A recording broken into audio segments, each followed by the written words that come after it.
யோவான் 4:14 நான் கொடுக்கும் தண்ணீரை குடிக்கிறவனுக்கோ ஒரு காலும் தாகம் உண்டாகாது.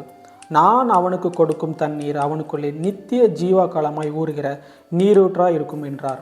இந்த இடத்துல இயேசு கிறிஸ்து அவர் நமக்கு கொடுக்க போகிற பரிசுத்த ஆவியை ஒரு ஜீவ தண்ணீராக வெளிப்படுத்துகிறாரு. இப்போ ஒரு ட்ரையான லேண்ட் இருக்குது. அந்த ட்ரையான லேண்டில் நம்ம நிறைய விதைகள் விதைக்கிறோம். ஆனால் என்ன பண்ண மாட்டோங்க, தண்ணி ஊற்ற மாட்டோங்க அப்படின்னா அந்த விதைகள் எதுவுமே பலன் கொடுக்காது. ஆனால் எப்போ வானம் திறந்து மழை பெய்யுதோ அப்போ அந்த விதைகள் எல்லாம் பலன் கொடுக்கும். அந்த விதைகள் மட்டும் பலன் கொடுக்குறதும் இல்லாமல் அங்கே இருக்கிற எல்லா ஆறு கிணறு அதில் இருக்கிற வாட்டர் ரிசோர்ஸ் இன்க்ரீஸ் ஆகும். அதே மாதிரி இன்றைக்கி நம்மளுடைய வாழ்க்கை ஒரு மாதிரி ட்ரையாக போயிட்டு இருக்குது. நம்ம பண்ணிட்டு இருக்க காரியங்கள் எதுவுமே பலன் கொடுக்க மாட்டேங்க அப்படின்னா இன்னும் நமக்கு இந்த ஜீவ தண்ணீர் வரலை. ஸோ எப்போ ஆண்டவர் அவருடைய ஜீவ தண்ணீர் ஆகிய பரிசுத்த ஆவியை நம்ம வாழ்க்கையில் ஊற்றும் போது நம்ம விதைச்ச எல்லா காரியங்களும் முளைக்கும். அது மட்டும் இல்லாமல் நமக்குள்ளே இருந்தும் ஜீவ ஊற்று புறப்பட்டு வரும். ஸோ ஆண்டவர்கிட்ட பரிசுத்த ஆவியை கேளுங்க, அவர் அந்த பரிசுத்த ஆவியாகிய ஜீவ தண்ணீரை உங்களுக்கு கொடுப்பார். ஆமென்.